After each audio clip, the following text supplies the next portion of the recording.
नमस्कार दोस्तों, मेरा नाम सोम है।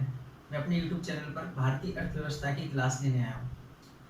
यूपीएससी के लिए, यूपीपीसीएस के लिए और विभिन्न स्टेट पीसीएस के एग्जाम जो होते हैं उनके लिए ये क्लास अत्यंत लाभदायक रहेगी।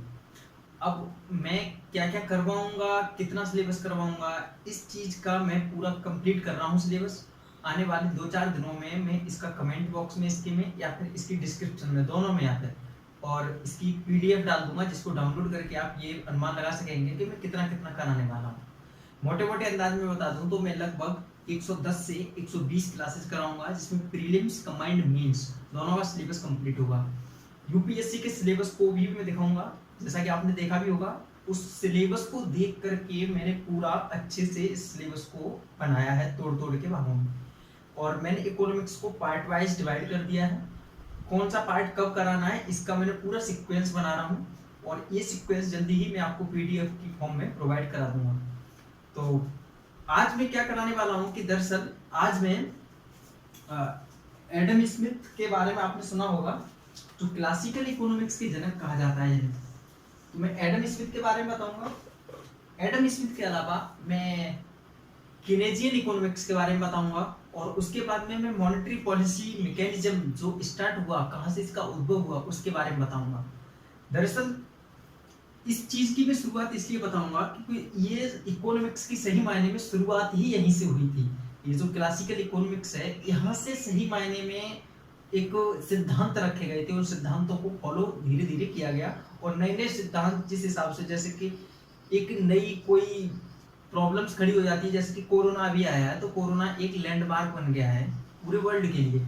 इसी प्रकार बीच में 1929 की एक आर्थिक मंदी आई थी, जो कि एक लैंडमार्क बन गई थी। यहाँ से कुछ चेंजेस आए थे वैश्विक अर्थव्यवस्था में, और कुछ सिद्धांतों में चेंज आए थे, कुछ व्यवहार में भी चेंज आए थे। उन सबको मैं आपको बताऊंगा कैसे, कब क्या हुआ। इसके अलावा 1973 1970 के पूरे ही दशक में एक तेल संकट आया था, जो कि वो भी एक लैंडमार्क बना था पूरी दुनिया के लिए। तो मैं वहां से फिर एक चेंजेस आए थे पूरे वर्ल्ड के सामने, तो वो भी मैं आपको बताऊंगा। अब आज अगर भारत सरकार द्वारा आत्मनिर्भर पैकेज लाया जाता है, अगर मैं उसमें कहूं कि उसमें 1929 की आर्थिक मंदी से उपजा एक इकोनॉमिक्स का सिद्धांत जुड़ा हुआ है, और 1970 के दशक में जो आर्थिक संकट उपजा था ऑयल संकट के बाद में, तो उससे जुड़ा हुआ एक सिद्धांत लगा हुआ है। इन दोनों सिद्धांतों से बनकर के जो आया है आर्थिक पैकेज, और इनको आजकल गवर्नमेंट किस प्रकार से लागू करती है, ये किस तरीके से अर्थव्यवस्था में फायदेमंद होते हैं, और ये कब आए, कैसे आए, इन सब की जानकारी मैं आज की क्लास में आपको दे दूंगा। सबसे पहले आपको समझते हैं कि देखिए, आज हमारे पास कुछ नियम है कि अगर देश की अर्थव्यवस्था मंदी में जा रही है तो ऐसा करें, अगर देश में इन्फ्लेशन आ रहा है तो ऐसे करें। कुछ है, मैं इनको भी बताऊंगा नहीं, क्योंकि मुझे पता है कि कुछ लोग तो एक्सपर्ट होंगे क्लास को देखने वाले, लेकिन कुछ भाई लोग ऐसे हो सकते हैं जिनको कुछ भी नहीं पता होगा कि इकोनॉमिक्स क्या है, इकोनॉमिक्स की भी नहीं पता होगी। मैं ये सोच के चल रहा हूँ कि जो सामने देख रहे हैं वो हो सकता है कुछ भी न जानते हो, और इसी चीज को मैं ध्यान में रखते हुए इकोनॉमिक्स को शुरुआत करूंगा, और शुरू से लेके एंड तक इसके साथ साथ इसके आसपास के जो भी टॉपिक्स होंगे जिनको समझने में दिक्कत होगी। जैसे माना मैं कोई मुख्य पॉइंट समझा रहा हूँ, अगर मुख्य पॉइंट को समझने में आपको कोई प्रॉब्लम हो रही है, तो मुख्य पॉइंट को समझने में आपको कोई प्रॉब्लम हो रही है, तो आपको जाहिर है कि 2-4 पॉइंट समझ में नहीं आ रहे होंगे, और जो पॉइंट आपको समझने में नहीं आ रहे होंगे, मैं उन पॉइंट्स को भी अच्छे से समझाऊंगा, ताकि आपको ये मुख्य पॉइंट समझ में आ जाए। ठीक है, मेरा उद्देश्य ये रहेगा। और दूसरी बात ये कि मैंने अभी जो लिखा है, तो हो सकता है कैमरे में साफ ना आ रहा हो। उसका रीजन ये है कि जो कैमरा है वो फ्रंट वाले कैमरे से मैं रिकॉर्ड कर रहा हूँ, इसका पीछे वाला कैमरा खराब हो गया। दरअसल पूरी तरीके से नहीं खराब हो गया, थोड़ा खराब हो गया, तो दोस्त का कैमरा कल आ जाएगा, उससे फिर मैं रिकॉर्ड करूंगा। तो इस ये जो सेल्फी वाला कैमरा है, वो समझ रहे हो बोर्ड को नजरअंदाज कर रहा है, वो अभी मुझ पर फोकस लगा रहा है। मैंने किया था बोर्ड के, तो फिर मुझे बिल्कुल नजरअंदाज कर रहा था, तो मैंने सोचा आज लिखने वाला ज्यादा कुछ काम है नहीं, तो इसलिए मैंने खुद पर ही फोकस रखा है आज। तो चलिए बढ़ते हैं, शुरुआत करते हैं। सबसे पहले आज हमारे पास है सिद्धांत, और उसमें व्यवहार हम अपनाते हैं, लेकिन एक ऐसा समय था जब हमारे पास कोई सिद्धांत नहीं थे, हमें नहीं पता था कि अगर किसी देश की आर्थिक व्यवस्था मंदी में जा रही है या इन्फ्लेशन आ रहा है तो हम क्या करें। उस समय पर एक वाणिज्यवाद वाणिज्यवाद आपने, अब देखो जिसने वर्ल्ड हिस्ट्री पढ़ी होगी उसे पता होगा कि वाणिज्यवाद क्या है, लेकिन जिसने वर्ल्ड हिस्ट्री पढ़ी ही नहीं है उसे यही नहीं पता होगा कि वाणिज्यवाद क्या है। तो वाणिज्यवाद के मैं बारे में बता रहा हूँ। ये एक राजा जो होते थे, देखो अभी हमारे पास सरकारें हैं, लेकिन एक समय ऐसा था जब सरकारें नहीं थी, राजा थे और राजा ही राज्य करते थे अपने राजतंत्र पर। तो राजतंत्र के समय की बात है, और ये कितनी पुरानी बात है, बहुत ज्यादा पुरानी बात नहीं है, 17वीं सदी तक की बात है।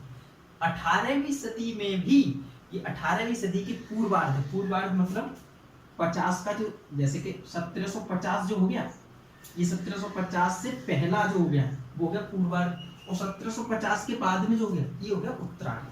तो 1750 के पूर्वार्ध तक पूरी तरह से वाणिज्यवाद था, मतलब हर देश में वाणिज्यवाद था। अब वाणिज्यवाद क्या था, वो दरअसल देश की जो सरकार होती थी, जो राजा होते थे, वो कोशिश करते थे कि हमारे देश से एक्सपोर्ट मैक्सिमम हो।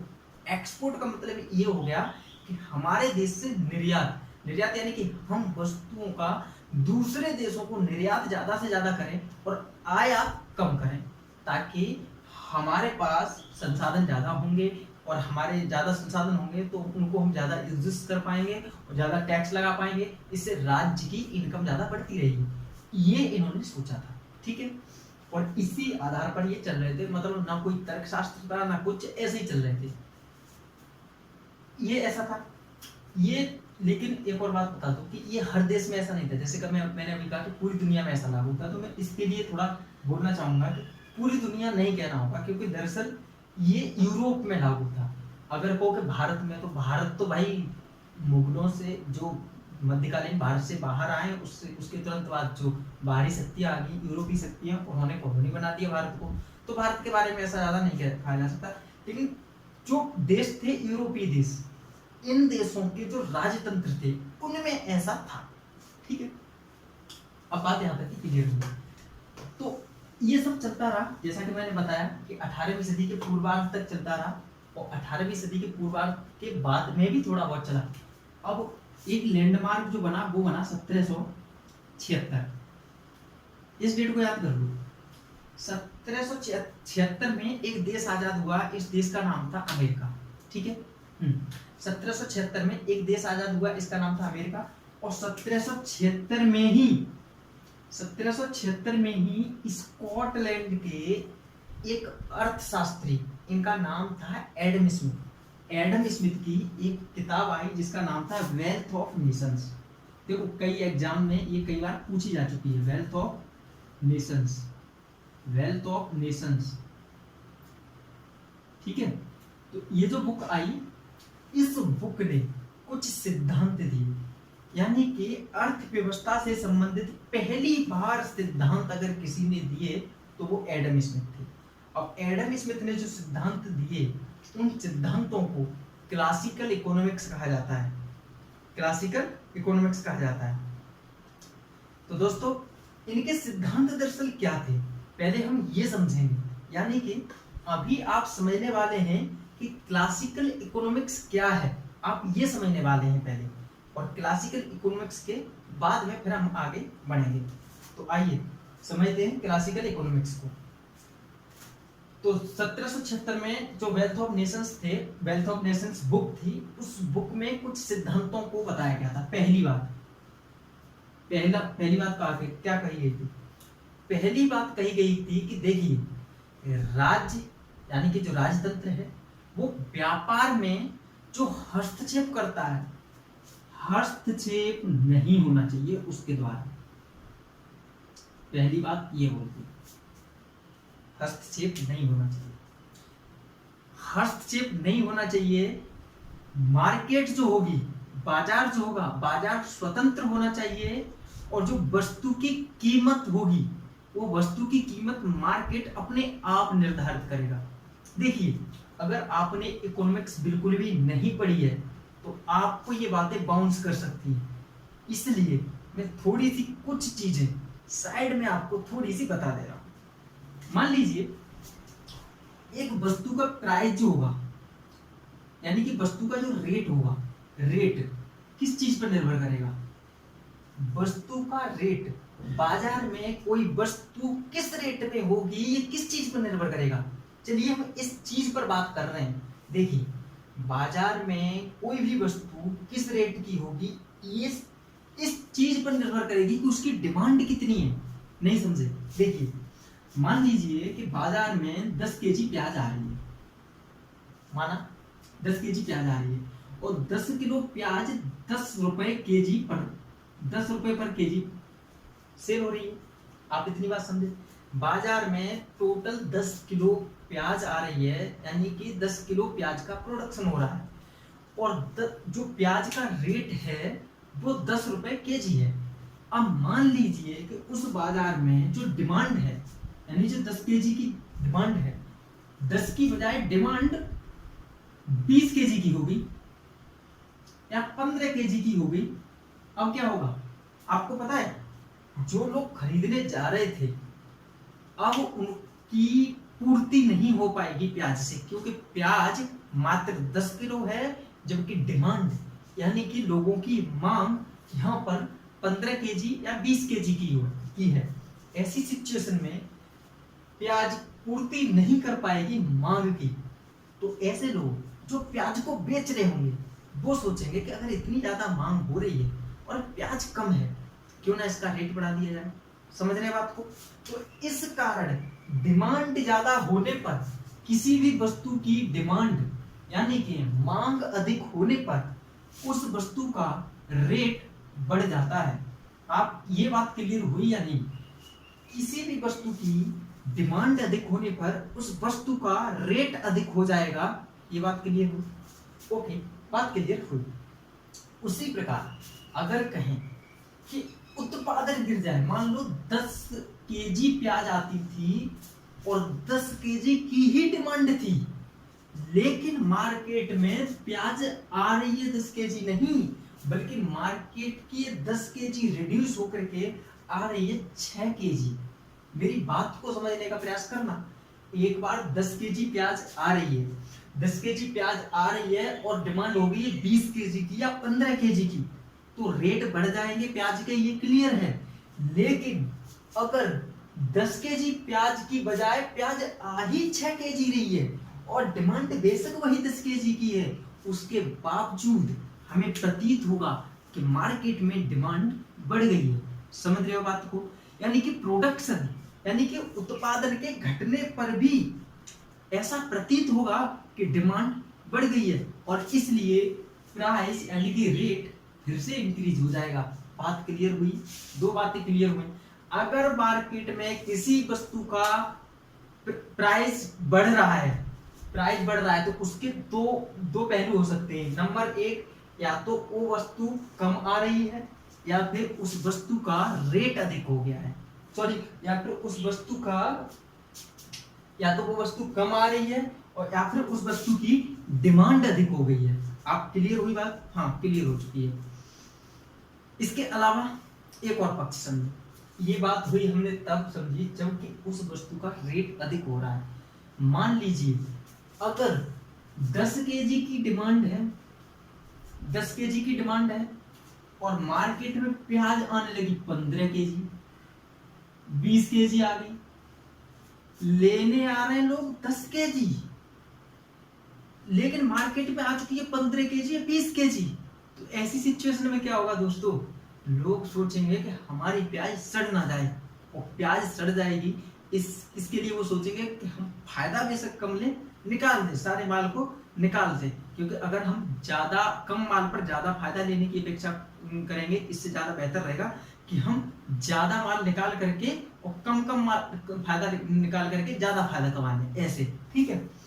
अगर मार्केट में सप्लाई बढ़ती है, यानी कि जितनी डिमांड है उससे ज्यादा सप्लाई हो रही है, तो ऐसी सिचुएशन में जो वस्तु होगी उसका प्राइस गिर जाएगा।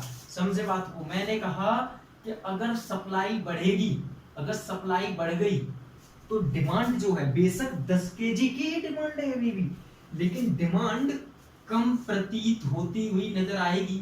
ऐसा लगेगा कि डिमांड कम हो रही है, सप्लाई बढ़ने से ऐसा प्रतीत होगा कि डिमांड कम हो रही है, और इसीलिए मार्केट का जो रेट होगा, मार्केट का जो वस्तु का रेट होगा वो रिड्यूस हो जाएगा, यानी कि वो गिर जाएगा।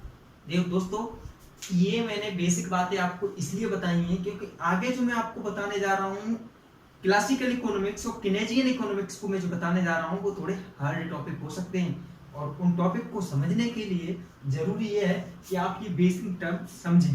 समझ रहे हैं? ठीक है, बात करते हैं अब आगे की कि आगे क्या हुआ। दोबारा से उसी टॉपिक पर पहुंच जाते हैं जिस टॉपिक से हम निकले थे। किस टॉपिक से निकले थे? हम निकले थे कि 1776 में वेल्थ ऑफ नेशंस बुक आई है, और उस बुक में कहा गया है, क्या कहा गया है? नंबर 1 क्या कहा गया है?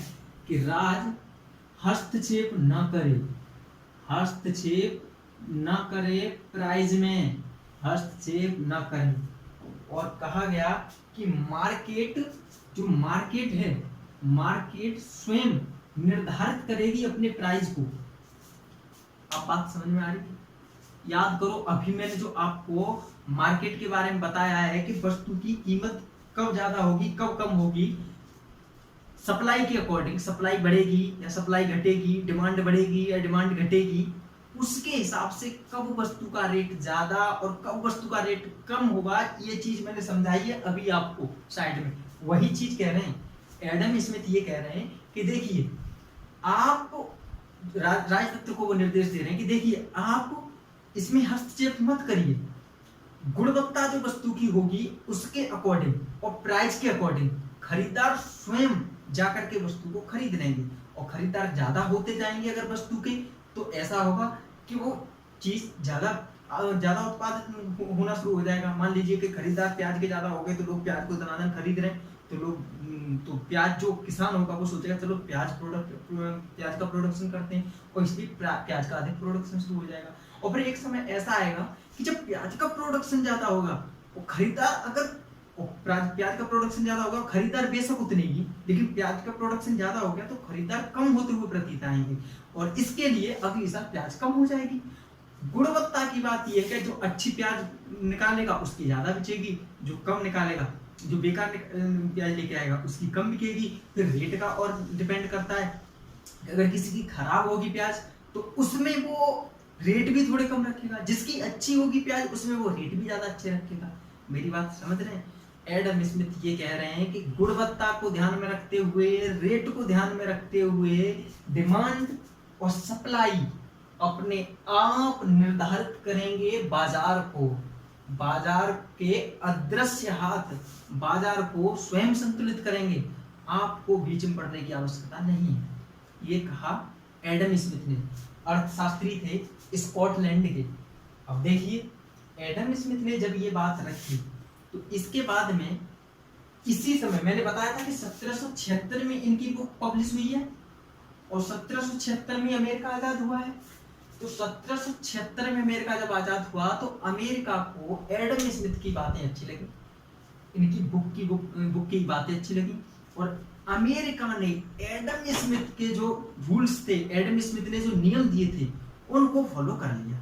अब दोस्तों उनको फॉलो कर लिया, उसके बाद में क्लासिकल इकोनॉमिक्स के अकॉर्डिंग अमेरिका की अर्थव्यवस्था चलने लगी, और धीरे धीरे अन्य देश भी इस अर्थव्यवस्था को, इस नियम को, जो वेल्थ ऑफ नेशंस के नियम थे उनको फॉलो करने लगे। अब आगे किस तरीके से ये बात बढ़ रही है, चलिए हम आगे बढ़ते हैं। हाँ तो दोस्तों बात अब आगे बढ़ने की है, तो दरअसल कोई आ गया था तो इसलिए मुझे बीच में रुकना पड़ा था। तो आगे बढ़ते हैं। तो देखिए जिस अर्थव्यवस्था ने इन नियम को फॉलो किया, जिस अर्थव्यवस्था ने इस जो एडम स्मिथ का जो क्लासिकल इकोनॉमिक्स का इसको फॉलो किया, यानी कि सब ने मार्केट के ऊपर छोड़ दिया, डिमांड सप्लाई के ऊपर छोड़ दिया कि किसी भी वस्तु का प्राइस क्या होगा, उस मार्केट को, उस देश की अर्थव्यवस्था को क्या कहा गया? पूंजीवादी मॉडल। दोस्तों ध्यान रहे, आपने अभी तक सुने होंगे कि पूंजीवादी मॉडल, पूंजीवादी अर्थव्यवस्था, समाजवादी अर्थव्यवस्था, मिश्रित अर्थव्यवस्था, या अच्छा, मुझे लगता है आपने नहीं सुने होंगे, मैं ये सोच करके चल रहा हूँ। देखो, अर्थव्यवस्था 3 प्रकार की होती है। एक होती है समाजवाद, एक होती है पूंजीवादी, पूंजीवादी अर्थव्यवस्था। पूंजीवादी के बाद में एक दूसरी होती है राज्य अर्थव्यवस्था। राज्य अर्थव्यवस्था, राज्य अर्थव्यवस्था, अर्थव्यवस्था। और राज्य अर्थव्यवस्था में दोस्तों एक होती है समाजवादी और एक साम्यवादी। समाजवादी और ये साम्यवादी। ध्यान रहे, समाजवादी साम्यवादी बस थोड़ा सा अंतर है, वो मैं आपको बता दूंगा। और तीसरी है मिश्रित अर्थव्यवस्था। मेरे भाइयों, मैं यहाँ से लेकर के चल रहा हूँ पूंजीवादी अर्थव्यवस्था से, और यहाँ से मैं आपको यहाँ पहुंचाने वाला हूँ। किस तरीके से इनका उद्भव हुआ ये चीज बताने वाला हूँ मैं आपको थोड़ी ही देर में। पूरा केनेजियन इकोनॉमिक्स और सब कुछ समझा दूंगा, आप देखते रहिए। आप एडम स्मिथ का क्लासिकल इकोनॉमिक्स समझ चुके हैं, जिसमें हस्तक्षेप की नीति अपनानी चाहिए और मार्केट की डिमांड एंड सप्लाई उसको अपने आप निर्धारित करते हैं, प्राइस को उत्पादन करते रहना चाहिए, उत्पादन अपने आप डिमांड बना लेता है मार्केट में। ये है एडम स्मिथ का क्लासिकल इकोनॉमिक्स। आइए पढ़ते हैं आगे। जिन जिन देशों ने क्लासिकल इकोनॉमिक्स को अपनाया वो पूंजीवादी अर्थव्यवस्था कहलाए। अच्छा खासा चल रहा था। 1833 में एक व्यक्ति का जन्म हुआ, इनको बोलते हैं कार्ल मार्क्स।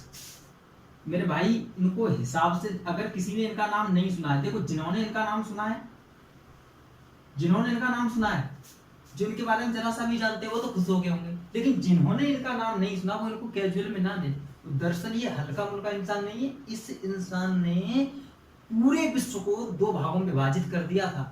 और ये कार्ल मार्क्स ऐसे इंसान थे जिन्होंने आकर के सर्वप्रथम पूंजीवादी अर्थव्यवस्था का विरोध किया। इन्होंने कहा कि आप जो कर रहे हैं, देखिए इन्होंने विरोध क्यों किया, पहले उसके बेसिस में चलते। देखिए, जब पूंजीवादी अर्थव्यवस्था में क्या होता है, मिनिमम गवर्नमेंट होती है, यानी गवर्नमेंट का काम बस थोड़ा सा है। मैक्सिमम क्या है, मैक्सिमम मार्केट है, प्राइवेटाइजेशन है। ऐसी सिचुएशन में क्या है कि बिजनेस आगे बढ़ने का कोशिश कर रहे होते हैं, बिजनेसमैन बड़े बड़े आ जाते हैं, औद्योगिकरण चल रहा होता है। ये उसी समय की बात है जिस समय यूरोप में औद्योगिकरण चल रहा था। इस समय मजदूरों की हालत बहुत बुरी हो रही थी, क्योंकि गवर्नमेंट को किसी से मतलब नहीं है। गवर्नमेंट देख रही है अपनी, गवर्नमेंट, क्योंकि गवर्नमेंट मिनिमम गवर्नमेंट है और सब कुछ प्राइवेटाइजेशन है, प्राइवेट है। तो प्राइवेट है तो जो पूंजीपति है, जो पैसे वाले लोग हैं, जो बिजनेसमैन हैं, वो गरीबों से ज्यादा काम खिंचवाने की कोशिश कर रहे थे इन देशों में। जिन जिन देशों ने पूंजीवादी अर्थव्यवस्था को अपनाया था, उन देशों में जो गरीब लोग हैं उनकी हालत हो गई थी बेहद खराब। ऐसा बताया जाता है कि उस समय लगभग जो देश औद्योगिकरण से गुजरे थे, उन देशों में जो गरीब लोग थे, जो मजदूर लोग थे, उनकी उम्र 30 से 35 साल के अप्रोक्स एवरेज हो गई थी। इसका मतलब आप समझ रहे हैं, एक इंसान ने जन्म लिया और जन्म होने के बाद में वो कुछ सालों के बाद जैसे ही होश संभालेगा, काम करना शुरू हो जाएगा और उसके बाद 30-35 साल तक जीवित रहेगा, उसके बाद मर जाएगा। इतनी बुरी हालत हो गई थी किसकी, मजदूरों की। इसलिए इन मजदूरों का मसीहा बनकर, इन मजदूरों के सपोर्ट में एक इंसान आया, इसको बोलते हैं कार्ल मार्क्स। इस इंसान ने अपनी विचारधारा रखी और इसकी विचारधाराएं हर क्षेत्र में है, चाहे इतिहास लेखन हो, चाहे फिर अर्थव्यवस्था का क्षेत्र हो, राजनीतिक क्षेत्र हो, कोई सा भी क्षेत्र हो। लेकिन मैं आपको अर्थव्यवस्था के क्षेत्र में बताते हुए चलूंगा, राजनीतिक टच करते हुए, क्योंकि जब तक मैं राजनीति को टच नहीं करूंगा तब तक अर्थव्यवस्था को समझना थोड़ा मुश्किल पड़ जाएगा। तो दोस्तों, कार्ल मार्क्स आ चुके हैं और कार्ल मार्क्स ने अब अपने सिद्धांत देना शुरू किए। कार्ल मार्क्स ने कहा है कि देखिए, कार्ल मार्क्स की पहले विचारधारा समझाता हूँ, राजनीतिक विचारधारा। कार्ल मार्क्स ने राजनीतिक विचारधारा रखी। कार्ल मार्क्स की जो राजनीतिक विचारधारा थी, इसमें इन्होंने 2 वर्ग बांट दिए। एक बांट दिया बुर्जुआ वर्ग, जो समाज था उस समाज को 2 वर्गों में बांट दिया, बुर्जुआ वर्ग, और दूसरा वर्ग था सर्वहारा वर्ग। अब देखिए, बुर्जुआ वर्ग कौन था, फैक्ट्री में जो पैसे वाले लोग हैं, जो मजदूरी करवा रहे हैं, मजदूरों की हालत खराब कर रखी है, इन लोगों को बुर्जुआ वर्ग कहा गया। और जो लोग काम कर रहे हैं, जिनकी हालत खस्ता है, जो बेकार है जिनकी हालत, उस वर्ग को कहा गया सर्वहारा वर्ग। ये जो कार्ल मार्क्स हैं ये हल्के मुल्के आदमी नहीं थे। कॉन्फिडेंस इनका अत्यंत अधिक था, बहुत ज्यादा था इनका कॉन्फिडेंस।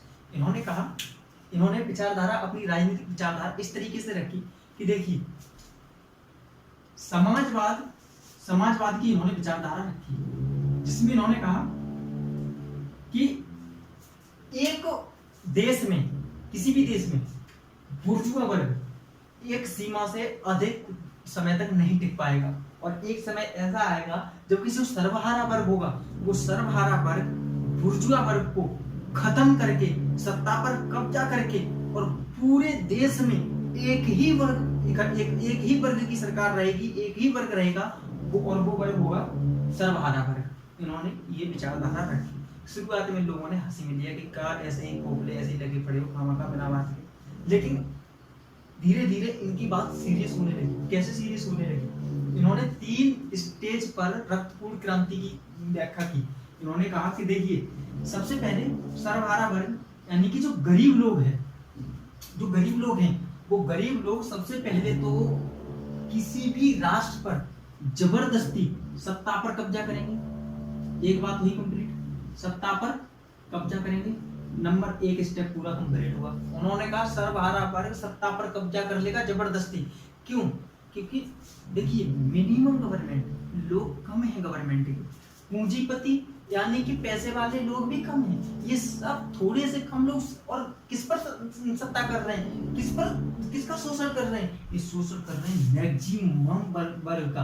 जो मैक्सिमम वर्ग है वो कौन है? सर्वहारा वर्ग, गरीब वर्ग। और इस गरीब वर्ग की जो जनसंख्या है वो ज्यादा है। तो ये का कहना ये है कि सबसे पहले जो गरीब वर्ग है, जो सर्वहारा वर्ग है, ये सत्ता पर कब्जा करेगा, इसको मार के रक्तपूर्ण क्रांति के माध्यम से मार देगा इस पर बैठने वाले को। और उसके बाद में सेकंड जो स्टेप होगा, उसमें जो सर्वहारा वर्ग होगा, पूंजीपति वर्ग होगा, सॉरी जो बुर्जुआ वर्ग होगा, जो पूंजीपति वर्ग होगा, उसको खत्म कर देगा ये सर्वहारा वर्ग, सबको खत्म कर देगा। जितने बुर्जुआ है सबको खत्म कर दिया जाएगा, जड़ से मिटा दिया जाएगा। बचेगा कौन? सिर्फ सर्वहारा। देश में एक वर्ग होगा, सर्वहारा वर्ग। संपत्ति जो है, राष्ट्र की जो संपत्ति है, उस पर अधिकार होगा किसका? सर्वहारा वर्ग का। हर व्यक्ति का बराबर अधिकार होगा पूरे देश में हर संपत्ति पे। अगर कोई कहेगा राष्ट्र की संपत्ति यानी कि उस व्यक्ति की संपत्ति, हर व्यक्ति का पूरे देश की संपत्ति में बराबर अधिकार होगा, ना कोई ऊंचा होगा ना कोई नीचा होगा, सब बराबर होंगे। ये कहा कार्ल मार्क्स ने। पूंजीपति वर्ग ये देख करके इनकी बात को कह रहा कि कहाँ सब कुछ तो अच्छा चल रहा था, तो क्या तुम्हारी क्या तारीफ भाई?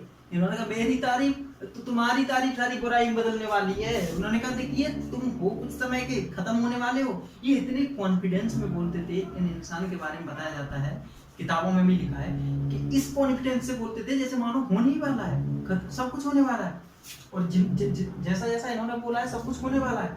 इस इंसान ने जो 1848 में जो कुछ क्रांति की कुछ स्टार्टिंग की, इन्होंने क्या, देखो उनके कुछ स्लोगन थे। पहली बात इन्होंने कहा कि दुनिया के मजदूरों एक हो जाओ, क्योंकि तुम्हारे पास खोने के लिए कुछ नहीं, लेकिन पाने के लिए सब कुछ पड़ा है, बहुत कुछ पड़ा।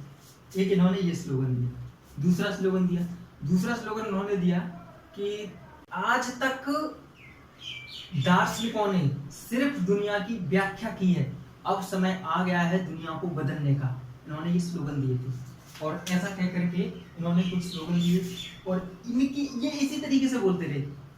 अब क्या सोचते हो, कुछ हुआ हो? सर्वहारा वर्ग भी के पास भी इनकी बातें पहुंच रही थी। तो सर्वहारा वर्ग देखो, कहीं देखो जहां जहां औद्योगिक क्रांति चल रही थी उस वक्त यूरोपीय देशों में, जर्मनी में, इंग्लैंड में, इन देशों में हल्के पुल्के गरीबों के यानी मजदूरों के विद्रोह तो हुए, लेकिन कोई क्रांति नहीं आई। जैसा कि इन्होंने कहा था, मैंने 2 स्टेप बताए थे कि पहले स्टेप में ये कब्जा कर लेंगे सत्ता पर, दूसरे स्टेप में सारे बुर्जुआ वर्ग को खत्म कर देंगे, तीसरा स्टेप भी था। इन्होंने कहा कि उसके बाद में उस देश से जो क्रांति होगी वो अन्य देशों में एक्सपोर्ट होगी, अन्य देशों में फैलेगी, और फिर एक ऐसा समय आएगा कि पूरे विश्व में, पूरा विश्व एक वर्ग बन जाएगा। ना कोई वर्ग होगा, ना कोई ऊंचा होगा, ना कोई नीचा होगा, और एक ही वर्ग होगा, वो होगा सर्वहारा वर्ग। एक राज्य होगा, एक वर्ग होगा। ये विचारधारा कार्ल मार्क्स ने रखी थी दोस्तों। अब इनकी बातों पे हंसी ठिठोले लगाने लगे लोग कि अच्छा बहुत, लेकिन जो सर्वहारा वर्ग हल्का हल्का वो करने लगा, जब उनके द्वारा विद्रोह किए जाने लगे तो पूंजीपति थोड़े सतर्क हो गए और उन्होंने इनको थोड़ा सा पुशअप करना शुरू कर दिया, यानी इनकी थोड़ी इनकम बढ़ाने लगे। तो इससे क्या हुआ, मजदूर तो भाई मजदूर है और वो वहीं पे रह गए। इन्होंने ये दी थी राजनीतिक विचारधारा। दूसरी इन्होंने जो दी थी कि आर्थिक विचारधारा, इन्होंने क्या दी थी, कार्ल मार्क्स की आर्थिक विचारधारा क्या थी। कार्ल मार्क्स ने कहा था कि सुनिए देखिए, पहली बात ये, पूंजीवादी जो विचारधारा है वो अपने आप में गलत है। तो पूंजीपति उधर से बोले कि भाई क्या अच्छा खासा तुम चल रहा है, तुम क्या कहाँ से है, क्या विचार, किस आधार पर गलत है, सब तो सही चल रहा है। उन्होंने कहा देखिए, नंबर एक बात कि आज जो मार्केट में एक है खरीदार और एक है बेचने वाला। तो जो बेचने वाला है यानी जो पूंजीपति है वो अपने आप में उसके पास होल्डिंग कैपेसिटी है। होल्डिंग कैपेसिटी का मतलब क्या है, होल्डिंग कैपेसिटी का मतलब ये है कि मान लीजिए सामान को अगर कोई बेच रहा है मार्केट में और एक व्यक्ति खरीद रहा है, तो जो होल्डिंग कैपेसिटी किसके पास है, जो बेच रहा है, तो वो रख सकता है, वो सोचेगा मैं मुनाफा बाद में कमा लूंगा। लेकिन जो खरीदने वाला है वो कौन है, वो मजदूर है। अगर उसे नहीं मिला, अगर उसने नहीं खरीदा तो वो उसे भूखा सोना पड़ेगा। उसकी मजदूरी है, उसकी मजबूरी है कि वो उसे खरीदे वस्तु को। लेकिन जो व्यक्ति बेच रहा है उसके पास होल्डिंग कैपेसिटी है, वो सोचेगा मुझे तो मुनाफा कमाना है, मैं रुक जाता हूँ थोड़ा, तो क्या आज नहीं तो कल कमा लूंगा। इस हिसाब से तुम्हारी जो अर्थव्यवस्था है, जो तुम्हारी पूंजीवादी अर्थव्यवस्था विचारधारा है, ये गलत है। क्यों? क्योंकि जो बेचने वाला है, सेलर है, उसके पास होल्डिंग कैपेसिटी है, लेकिन जो खरीदार है उसके पास होल्डिंग कैपेसिटी नहीं है। दूसरी बात देखिए, सिर्फ वस्तु की बात नहीं चल रही है, बात चल रही है सेवाओं की भी। सेवा मतलब मजदूर है, एक मजदूर को मजदूरी चाहिए कहीं पर, तो मजदूर को जो मजदूरी चाहिए तो वो पूंजीपति देगा मजदूरी। अब पूंजीपति से मजदूर जा करके कहेगा कि आप हमें कितना पैसा दोगे, तो पूंजीपति देगा हम आपको 100 रुपए देंगे। मजदूर कहेगा कि नहीं मुझे चाहिए 150, तो पूंजीपति कहेगा चलो रहने दो, आने दो, दूसरी चीज आ रही है, हम उससे काम चला लेंगे, दूसरे आ रहे हैं लोग उनसे काम चला लेंगे, तुम जाओ। समझ रहे हो, बार्गेनिंग कमजोर हो रही है मजदूर की। क्यों? क्योंकि मजदूर की मजबूरी है पैसा कमाना, रोटी के लिए पैसा कमाना। लेकिन जो पूंजीपति है, जो बुर्जुआ है, उसकी मजबूरी नहीं है, वो सोचेगा कि तू नहीं तो कोई और सही, क्योंकि मुझे तो मुनाफा कमाना है। लेकिन मजदूर को रोटी के लिए पैसा लेना है, रोटी के लिए चाहिए उसे अपनी मजदूरी, और इसके लिए ये भी बराबरी का माहौल नहीं है, ये भी बराबरी की बार्गेनिंग नहीं है। ये कहा है किसने? कार्ल मार्क्स ने ये तर्क दिए हैं, और इस आधार पर ये गलत हो जाएगा। और उसके पास भी ये भी कैपेसिटी नहीं है, बार्गेनिंग कैपेसिटी नहीं है मजदूर के पास, उसके पास है पूंजीपति के पास। ये किसने कहा? कार्ल मार्क्स ने।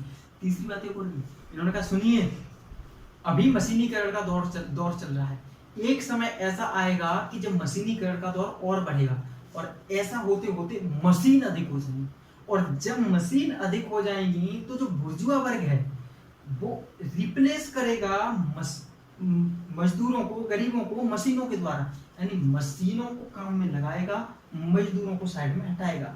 ऐसी सिचुएशन में क्या होगा, मजदूर और सस्ते कहेंगे कि भैया हमें 100 नहीं तुम 50 ही दे दो, लेकिन लगा लो। समझ रहे हो, ये भी कमजोरी है तुम्हारी इस अर्थव्यवस्था की विचारधारा में। ये कार्ल मार्क्स ने कहा, ये कमियां निकाल के रखी कार्ल मार्क्स ने। और दोस्तों, कार्ल मार्क्स ने 1860 के दशक में भी क्रांति की शुरुआत की, 1850 के दशक में भी शुरू की, और 1883 में जाकर के कार्ल मार्क्स मर गए। कार्ल मार्क्स मर गए, चिल्लाते रहे, लेकिन बेचारे के सामने कोई क्रांति नहीं घटित हो सकी, कुछ नहीं हो सका। लोग कार्ल मार्क्स पर हंसने लगे कि अच्छे आए थे क्रांति करवाने, कुछ तो नहीं हो सका। और दोस्तों, बताया जाता है कि लंदन में 2 कब्र बनी थी। एक कब्र बनी थी कार्ल मार्क्स की एक कब्र बनी थी, और दूसरी जो कब्र थी साइड में एक ही जगह पर, बताया जाता है कि साइड टाउन हॉल में थी, दोनों कब्र साइड में थी। और दूसरी जो कब्र थी एक दूसरे विचारक की थी, जिसका नाम था स्पेंसर। स्पेंसर एक ऐसा विचारक था, देखिए इस पे अपने आप में सोशियोलॉजी में घुसना होगा, स्पेंसर के बारे में बताएंगे तो, लेकिन स्पेंसर के बारे में एक छोटा सा बता दें, जिस आधार पर इन दोनों की जो कंपटीशन थी वो शायद एक दूसरे के विपरीत थी। स्पेंसर ने कहा था कि देखिए, प्रकृति प्राकृतिक चयन की बात कही थी स्पेंसर ने। स्पेंसर ने कहा था कि देखिए जो वर्ग है, एक पैसे वाला है, एक गरीब वर्ग है, तो इन्होंने कहा था कि प्रकृति जो सक्षम वर्ग होता है उसे चूज कर लेती है और जो बेकार वर्ग होता है, जो सक्षम नहीं होता, उसको त्याग देती है। जैसे कि अगर मान लीजिए दो जीव हैं और दो, ये विचारधारा आई थी बायोलॉजी में, उनको नहीं लेके चल रहे। इन्होंने कहा था कि अगर समाज में एक पैसे वाला वर्ग है और एक गरीब वर्ग है, आप ध्यान दीजिए केवल उस पर जो सक्षम है। जो गरीब वर्ग है वो धीरे धीरे अपने आप खत्म हो जाएगी गरीबी, उनका ये कहना था स्पेंसर का। उन पर ध्यान मत दीजिए। जिस तरीके से अगर एक ही प्रजाति की बहुत सारी प्रजातियां, मान लो बहुत सारी प्रजातियां आती हैं, अगर किसी भी मान लो कोई पेड़ आता है, कोई जानवर है जिनकी, जैसे कि जिराफ के बारे में बताया जाता है, लंबी गर्दन, पहले छोटी गर्दन थी, तो धीरे धीरे लंबी गर्दन वाले रह गए, छोटी गर्दन वाले खत्म हो गए। क्यों? क्योंकि जो लंबी गर्दन वाले थे वो सर्वाइव कर पा रहे थे प्रकृति में, और छोटी गर्दन वाले थे वो नहीं कर पा रहे थे। स्पेंसर का कहना यही था। उनका कहना था कि देखिए जो पैसे वाला वर्ग है, जो अमीर वर्ग है, वो सर्वाइव कर पा रहा है तो वो रहेगा, लेकिन जो गरीब वर्ग है, जो सर्वाइव नहीं कर पा रहा है, वो अपने आप खत्म हो जाएगा। तुम्हें परेशान होने की बात नहीं। ये स्पेंसर ने कहा था। कार्ल मार्क्स क्या कह रहे हैं? कार्ल मार्क्स कह रहे हैं कि एक दिन ऐसा आएगा कि इसी सर्वहारा वर्ग का पूरे दुनिया पर, पूरे संसार पर इसी का राज होगा, पूरे में सर्वहारा वर्ग होगा। ये कार्ल मार्क्स कह रहे हैं, तो लगभग अपोजिट हो गए। अब दोस्तों यहाँ पर लंदन, देखिए ये टॉपिक से भटकना हो गया, लेकिन मैं थोड़ी इंटरेस्टिंग बातें इसलिए बता दे रहा हूँ। लंदन के टाउन हॉल में इन दोनों की कब्र थी। बताया जाता है कि कार्ल मार्क्स की कब्र, वही जो क्रांति नहीं करवा सके थे, कार्ल मार्क्स की कब्र पर पत्ते पड़े रहते थे, कोई झाड़ने वाला भी नहीं आता था। और स्पेंसर की कब्र पर भीड़ लगी रहती थी, इनकी कब्र पर आने वालों की। कब्र पे लोग जाते हैं, जैसे महात्मा गांधी के पास हम जाते हैं, महात्मा गांधी जी की जो श्रद्धांजलि देने जाते हैं, उनकी जो कब्र है वहाँ पर, सॉरी उनकी जो वो ज्योति जलती है वहाँ पर, इंडिया गेट, तो इसी प्रकार यहाँ पर लोग कब्र में जाते थे। तो इनकी कब्र पर, कार्ल मार्क्स की कब्र पर ऐसे ही कुछ नहीं होता था, पत्ते वत्ते पड़े रहते थे पेड़ों के, उनको झाड़ने वाला भी कोई नहीं था, और वहां पे लोग, भीड़ लग जाती थी, बहुत साफ सफाई रहती थी, ऐसा बताया जाता है। ये इधर मैंने एक कहानी स्टोरी बताई, इस स्टोरी को मैं एक बार फिर से उठाऊंगा, ध्यान रखना। अब आगे बढ़ते हैं। ये सब चल रहा था, देशों में प्रतियोगिता चल रही थी, पूंजीवादी देश आगे बढ़ रहे थे, और उन देशों में आपस में प्रतिस्पर्धा चल रही थी, आगे बढ़ने का प्रयास कर रहे थे, और सदी लग चुकी थी। 19वीं सदी के बाद में 20वीं सदी में देश प्रवेश कर चुके थे, और बात है 1917 की दोस्तों। ये और एक लैंडमार्क उभरा दोस्तों। 1917 में एक देश है यूएसएसआर, आज है रूस, लेकिन उस वक्त ये देश था यूएसएसआर। अब देखिए यूएसएसआर में एक व्यक्ति आया, इसका नाम था लेनिन। इस लेनिन ने किसको फॉलो किया? कार्ल मार्क्स को फॉलो किया दोस्तों। कार्ल मार्क्स को फॉलो करके जो रूस का, यूएसएसआर का जो एक शासक था, जारशाही शासक, निरंकुश शासक, जो बिल्कुल भी अधिकार नहीं देता था लोग, उसको मार दिया। जनता ने इकट्ठा होकर के लेनिन के नेतृत्व में, और जो वहां का जारशाही शासक था उसको खत्म कर दिया और सत्ता पर कब्जा कर लिया। किसने? लेनिन ने जो पार्टी बनाई थी उसमें वर्ग को शामिल किया था, ऐसे वर्ग को जो नॉर्मल वर्ग हो, जो सर्वहारा वर्ग मान के चलिए, जो मजदूर वर्ग, गरीब वर्ग, इन सबको उसने अपनी पार्टी में शामिल करके और खत्म कर दिया था। किसको? जारशाही शासन को, और सत्ता पर कब्जा कर लिया। लोगों, उस वक्त पूरी दुनिया की निगाहें कार्ल मार्क्स पर टिकी, तो उसने कहा था कि एक दिन वर्ग, जो सर्वहारा वर्ग है, वो कब्जा करेगा सत्ता पर। ये पहली बार हुआ, ये अचानक देखते रह गए कि ये क्या हो गया। और दोस्तों कार्ल मार्क्स उस समय 1917 के बाद में पूरी दुनिया से लोग जाने लगे, देखने जाने लगे कार्ल मार्क्स की कब्र को।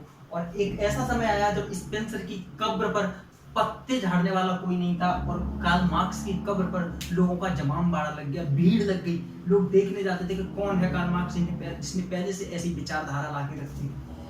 आगे चल करके ऐसा ही चीन में हुआ, अप्रोक्स लगभग ऐसा ही चीन में हुआ। लेकिन जो 1917 की बोल्शेविक क्रांति थी, जो रूस की, यूएसएसआर की बोल्शेविक क्रांति थी 1917 की, उसमें जब एक समाजवादी राज्य आया, एक समाजवादी सरकार गठित हुई, तब जाकर के समझ में आया कि नहीं, कार्ल मार्क्स गलत नहीं था, कार्ल मार्क्स कहीं ना कहीं सही था। और ये लोगों के दिमाग में बात जाने लगी कि कार्ल मार्क्स कहीं ना कहीं सही था। अब देखिए, जो कार्ल मार्क्स की विचारधारा थी, कार्ल मार्क्स की विचारधारा पूंजीवादी के जस्ट अपोजिट विचारधारा थी। ऐसा ही रूस ने अपनाया। जो यूएसएसआर था उसने अपनी अर्थव्यवस्था का मॉडल पूंजीवादी अर्थव्यवस्था के मॉडल के जस्ट अपोजिट अपनाया। जस्ट अपोजिट मतलब जैसे कि इसमें कहते थे कि मार्केट सब कुछ निर्धारित करेगी। मार्केट सब कुछ निर्धारित करेगी मतलब देखिए प्राइस क्या होगा, डिमांड और सप्लाई के आधार पर मार्केट निर्धारित कर लेगी। ये था एडम स्मिथ का क्लासिकल इकोनॉमिक्स।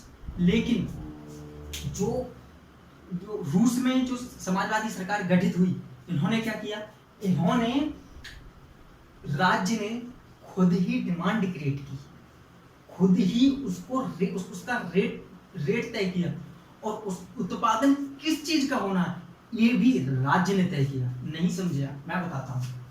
किसानों को प्याज उपजानी है या टमाटर उपजाने हैं, किसने बताया? राज्य ने बताया।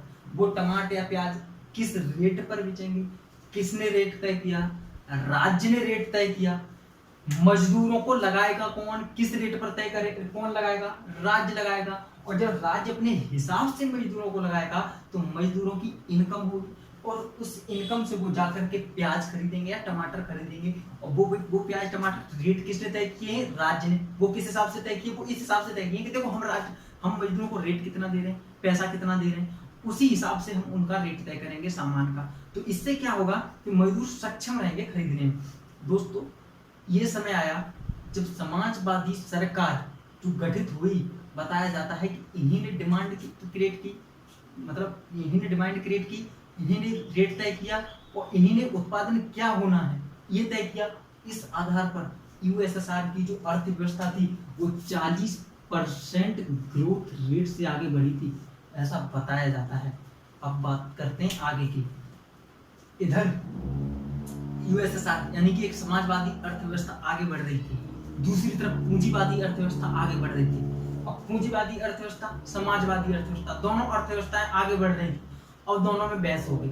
समाजवादी अर्थव्यवस्था वाले कह रहे हैं कि पूंजीवादी अर्थव्यवस्था बेकार है क्योंकि उसमें शोषण हो रहा है, लोगों का शोषित करने वाली अर्थव्यवस्था है। उन दूसरी तरफ से पूंजीवादी वाले कह रहे हैं कि नहीं, समाजवादी कौन सी अच्छी है? अरे समाजवादी पूंजीवादी अर्थव्यवस्था में कम से कम हमारी अर्थव्यवस्था में एक वर्ग तो है, एक वर्ग तो है। माना वर्ग शोषण कर रहा है तो एक वर्ग तो है जो शोषण कर रहा है। लेकिन तुम्हारी समाजवादी अर्थव्यवस्था में उसमें तो एक राज्य ही, वो राज्य ही पूंजीपति है, वो राज्य ही शोषण कर रहा है मजदूरों का, वो राज्य खुद ही शोषण कर रहा है मजदूरों का। ये कह रहे हैं पूंजीवादी वाले समाजवादियों से। तो समाजवादी अर्थव्यवस्था पूंजीवादी अर्थव्यवस्था वाले विचारकों में आपस में बहस चल रही थी और इसी बहस के बीच में एक लैंडमार्क और बन के आया दोस्तों, 1929 की आर्थिक मंदी।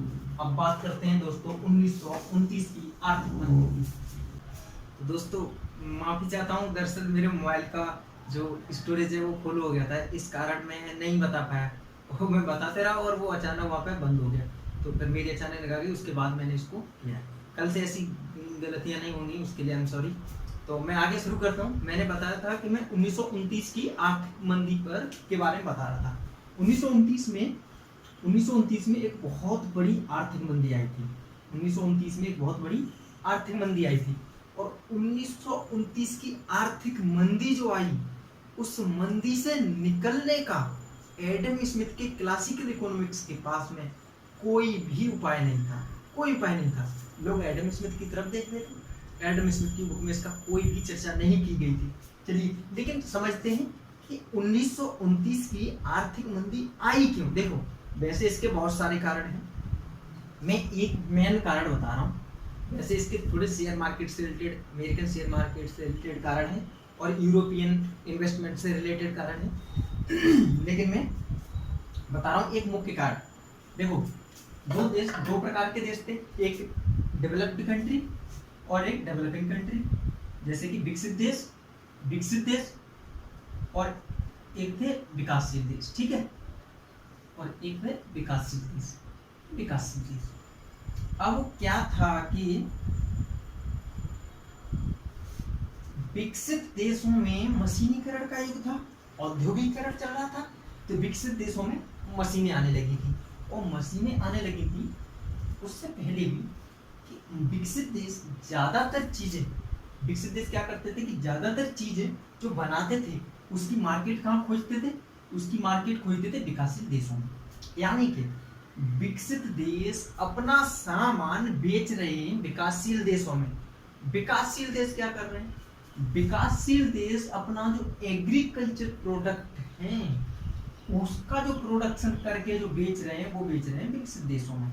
आप साइकिल समझे, विकसित देश पैसा दे रहे हैं विकासशील देशों को और खरीद रहे हैं एग्रीकल्चर प्रोडक्ट, और विकासशील देश पैसा दे रहे हैं विकसित देशों को और खरीद रहे हैं manufactured product. Clear? Okay clear. अब हुआ क्या, 1929 की आर्थिक मंदी आने का क्या कारण था कि विकसित देशों ने मशीनीकरण के युग में मशीनों का ज्यादा आविष्कार किया और इनकी मशीनें अधिक विकसित होने के कारण जो एग्रीकल्चर में मशीनें यूज की जाती हैं वो बहुत सारी मशीनों को इन्होंने बना लिया। अब क्या हुआ, देखो विकासशील देशों से ये इसलिए सामान ज्यादा खरीदते थे क्योंकि इनके पास श्रम सस्ता नहीं था। विकासशील देशों के पास श्रम सस्ता था तो इसलिए इनसे वो सामान आयात करें वो ज्यादा सस्ता पड़ता था अपेक्षाकृत अगर ये अपने देश में सामान को प्रोड्यूस करें। अब लेकिन मशीनें आ गई इनकी, और मशीनें आ गई तो मशीनें आने के कारण जो एग्रीकल्चर प्रोडक्शन था वो यहाँ से आयात की अपेक्षा इनका सस्ता हो गया। जब इनका ये एग्रीकल्चर प्रोडक्शन सस्ता हो गया, अब इन्हें श्रम की आवश्यकता नहीं थी, अब इनकी मशीनें काम कर रही थी, तो इन्होंने क्या किया कि अपनी मशीनों से एग्रीकल्चर प्रोडक्शन करना शुरू कर दिया अपने देश में और यहाँ से कर दिया आयात करना कर दिया बंद। तो अब देखिए इन्होंने अपना जो एग्रीकल्चर प्रोडक्शन था शुरू कर दिया, यहाँ से आयात बंद कर दिया। अब इनके पास जो मनी आता था यहाँ से, किसका? एग्रीकल्चर प्रोडक्शन के एक्सपोर्ट का, वो मनी आना हो गया बंद। अब ये जो यहाँ से मैन्युफैक्चर्ड प्रोडक्ट खरीदते थे वो मैन्युफैक्चर्ड प्रोडक्ट खरीदने की क्रय शक्ति जो थी वो इनकी हो गई कम। क्रय शक्ति समझते हैं? देखिए हम बाहर से कोई सामान तब खरीद पाएंगे ना जब हमारे पास डॉलर होगा, हमारे पास विदेशी मुद्रा होगी, लेकिन इनके पास वो विदेशी मुद्रा क्या होगी? खत्म हो रही है, कम हो रही है। अब ये कैसे खरीदेंगे यहाँ से? क्यों खत्म हो रही है? क्योंकि इनके पास जो विदेशी मुद्रा आने का जो सोर्स था वो सोर्स ही विकसित देशों ने खत्म कर दिया। तो इस कारण ये देश यहाँ से मनी नहीं दे पा रहे हैं और इस कारण इनकी क्रय शक्ति हो गई खत्म। इनकी क्रय शक्ति खत्म होने के कारण यहाँ से मैन्युफैक्चर्ड प्रोडक्ट यहाँ पे जाना बंद। और फिर क्या था इनकी? फिर क्या था? 1929 की आर्थिक मंदी। ये धनाधन प्रोड्यूस करते जा रहे हैं लेकिन इनका यहाँ पर है ही नहीं, खरीद ही नहीं रहे। मेरी बात को समझे। एडम स्मिथ के क्लासिकल इकोनॉमिक्स ने ये कहा था कि आप प्रोडक्शन करिए, प्रोडक्शन आपका डिमांड अपने आप क्रिएट कर देगा, मार्केट में अपने आप लेने वाले आ जाएंगे अपने आप, और आपके सामान को उस हिसाब से खरीद लेंगे कि आप किस हिसाब से आपकी क्वालिटी है, किस हिसाब से आपने रेट रखा है, और उस हिसाब से अपने आप से खरीद लेंगे। अब भैया ये बेशक रेट कम कर दें लेकिन ये लोग खरीदने वाले नहीं हैं क्योंकि इनके पास पैसा ही नहीं है। एडम स्मिथ का क्लासिकल इकोनॉमिक्स फिर लोग क्या, किसी के पास कोई इलाज ही नहीं था इस मंदी से बाहर निकलने का। जितनी पूंजीवादी अर्थव्यवस्थाएं थी सबकी सब गड्ढे में जा रही थी, सब बैठ रहे थे, समझ में नहीं आ रहा था अब क्या करें, किसी के पास कोई उपाय ही नहीं था निकलने का बाहर। आज जब भारतीय अर्थव्यवस्था को मंदी से बाहर निकालना होता है तो प्रधानमंत्री जी 20 लाख करोड़ का आर्थिक पैकेज का कर देते हैं ऐलान। उस समय पता नहीं था कि ऐलान करना चाहिए या नहीं करना चाहिए, कुछ नहीं पता था। उस समय सोच रहे थे कि क्या करें इससे बाहर निकलने का। प्रोडक्शन है, मार्केट भरा पड़ा है सामान से, कोई खरीदने वाला ही नहीं है दोस्तों। लेकिन इनकी नजर पड़ी जरा इधर, यहाँ क्या था, ये कौन है? ये है पूंजीवादी देश, और यहाँ पे है समाजवादी देश। कौन? रूस। ये जा रहे हैं आर्थिक मंदी में, गड्ढे में घुस रहे हैं और ये डबल डिजिट से ग्रोथ रेट करते जा रहे हैं। इनकी निगाह इधर पड़ रही है। ये क्या मतलब हम इतने गड्ढे में जा रहे हैं, हमारे ये नहीं समझ में आ रही बाहर कैसे निकले, और ये धनातन आर्थिक समृद्धि करते जा रहे हैं, ग्रोथ रेट बढ़ाते जा रहे हैं, बढ़ती जा रही है इनकी। अब दोस्तों इनके जो पूंजीवादी देश थे वो कुछ ऐसे देखने लगे कि कुछ हमारा भी कुछ हो जाए क्या, तो इनकी तरफ देख रहे हैं, वो धनाधन आर्थिक समृद्धि करते जा रहे हैं। अब ये क्यों आर्थिक समृद्धि कर रहे थे? क्योंकि देखिए मार्केट में कुछ भी हो जाए, कुछ भी उतार चढ़ाव हो रहा है, किसी की क्रय शक्ति खत्म हो रही है, कुछ भी, लेकिन इनका क्या था, इनका ये था उत्पादन का भी बता रही है गवर्नमेंट, मजदूरी भी गवर्नमेंट ही दे रही है मजदूरों को, और मजदूर जो खरीद रहे हैं उसका रेट भी गवर्नमेंट ही तय कर रही है, तो इन्हें इससे कोई फर्क पड़ने वाला नहीं था। चाहे इसका कुछ भी हो जाए, इन्हें इससे कोई फर्क नहीं पड़ने वाला था, ये अपने देश में खुश थे, खूब मजे में थे। तो ये देख रहे हैं कि ये अच्छा डेवलप कर रहे हैं, तो ये बहुत परेशान हो रहे थे देश। अब इनके लिए एक ऑप्शन लेकर के एक आए एक अर्थशास्त्री, इनका नाम था जॉन मेनार्ड कीन्स। हाँ, ये धनाधन ग्रोथ करते जा रहे हैं, ये गड्ढे में समझ में नहीं आ रहा क्या हो रहा है। उस समय पर एक अर्थशास्त्री आए, कैम्ब्रिज यूनिवर्सिटी के professor John Maynard Keynes. John Maynard Keynes दोस्तों, ये जो अर्थशास्त्री आए, इन्होंने अपना नया सिद्धांत दिया। इन्होंने अपना सिद्धांत पता है क्या दिया? इन्होंने दिया AD is equal to C plus I plus G plus X minus N। दोस्तों इस फॉर्मूले को पूरे तरीके से खोल करके मैं कल बताऊंगा, कल अच्छे से इसको डिस्क्राइब करूंगा, इसके एक एक कंपोनेंट को अच्छे से बताऊंगा और उसका इफेक्ट बताऊंगा अर्थव्यवस्था पर किस तरीके से प्रभावित करता है। लेकिन जो एक मेन चीज इन्होंने बताई वो क्या थी, इस पूरी का मतलब क्या है सही मायने? इन्होंने कहा कि देखिए, जब अर्थव्यवस्था मंदी में जाए तो फिर गवर्नमेंट को क्या करना चाहिए कि गवर्नमेंट को अपना राजकोष खोल देना चाहिए और अपने राजकोष से बराबर खर्च करना चाहिए, ज्यादा से ज्यादा। जब गवर्नमेंट खर्च करेगी तो गवर्नमेंट खर्च जो कर है, जैसे देखो दो चीज होती है, एक होती है सब्सिडी और एक होता है टैक्स, ठीक है। तो जॉन मेनार्ड कीन्स कहते हैं कि जिस समय अर्थव्यवस्था मंदी में हो उस समय सब्सिडी को बढ़ा देना चाहिए, यानी कि लोगों को पैसा दो, ज्यादा दो, और टैक्स घटा देना चाहिए, यानी कि लोगों पर जो टैक्स लगा रखा है उसे कम करो, ताकि लोग उसका एक्सपेंडिचर ज्यादा करें, खर्च ज्यादा करें। और लोग जब ज्यादा खर्च करेंगे, गवर्नमेंट का भेजा हुआ पैसा लोगों के पास में जाएगा, तो लोग उसको ज्यादा खर्च करेंगे। लोग ज्यादा खर्च करेंगे, इसका मतलब क्या है? कहाँ खर्च करेंगे? अरे भाई वस्तु खरीदेंगे तो इससे क्या होगा? डिमांड क्रिएट होगी। डिमांड क्रिएट होगी मतलब मांग बढ़ेगी, और जब मांग बढ़ेगी तो उत्पादन को प्रोत्साहन मिलेगा और मंदी से देश बाहर निकल जाएगा। बात समझ में आ रही है? ये जॉन मेनार्ड कीन्स ने बताया। दोस्तों जिस समय जॉन मेनार्ड कीन्स ये उपाय बता रहे थे, उस समय इनके बैकग्राउंड में दो आवाजें चल रही थी, दो लोग बोल रहे थे, उनको सुनने वाला कोई नहीं था। पता है क्यों? उसके पीछे रीजन था। देखिए, ये समाजवादी अर्थव्यवस्था आगे बढ़ रही थी, इसके साथ ही बगल में उस समय जो जर्मनी के जो हिटलर था, हिटलर ज्यादा से ज्यादा युवाओं को रोजगार दे रहा था, ज्यादा से ज्यादा युवाओं को सेना में भर्ती कर रहा था। इसलिए वहां पर मंदी आई, लेकिन युवाओं को अधिक रोजगार देने के कारण, अधिक भर्ती करने के कारण उनके पास पैसा आ गया और उन्होंने खर्च करने की शक्ति उनकी बढ़ गई, तो उन्होंने खर्च ज्यादा किया। इसलिए जर्मनी की जो अर्थव्यवस्था थी वो मंदी से बहुत जल्दी रिकवर हुई। एक तो समाजवादी अर्थव्यवस्था जो आगे धनातन बढ़ रही है, दूसरी एक जर्मनी की अर्थव्यवस्था जो मंदी से बहुत जल्दी बाहर निकल रही है लॉजिक के कारण। और उसी चीज को, इन दोनों चीज को ही बता रहे हैं जॉन मेनार्ड कीन्स, इन उपायों को अपनाओ तो देश की अर्थव्यवस्था बाहर निकल जाएगी। फिर क्या था? उस समय के जो राष्ट्रपति थे अमेरिका के, उनका नाम था रूजवेल्ट। 1932 में 1932 में न्यू डील पॉलिसी लेकर के आए दोस्तों। न्यू डील पॉलिसी लेकर के आए दोस्तों। और न्यू डील पॉलिसी के तहत रूजवेल्ट ने वृद्धा पेंशन योजनाएं चालू कर दी, ज्यादा से ज्यादा सब्सिडी बढ़ा दी, टैक्स कम कर दिए, और देखते देखते अमेरिकी अर्थव्यवस्था भी गति पकड़ने लगी। तो दोस्तों जॉन मेनार्ड कीन्स के अपोजिशन में जो सायरन बज रहा था, जो बैकग्राउंड में कोई बोल रहा था, उसे कोई नहीं सुनने वाला, क्योंकि आज कीन्स के ही अकॉर्डिंग, कीन्स के नियम के अकॉर्डिंग, कीन्स के अर्थशास्त्र के अकॉर्डिंग, उस पर चलकर ही देशों की अर्थव्यवस्थाएं बाहर निकल रही थी मंदी से, देश आगे बढ़ रहे थे। तो उनकी सुनने वाला कोई नहीं था, लेकिन उनकी जरूरत पड़ी।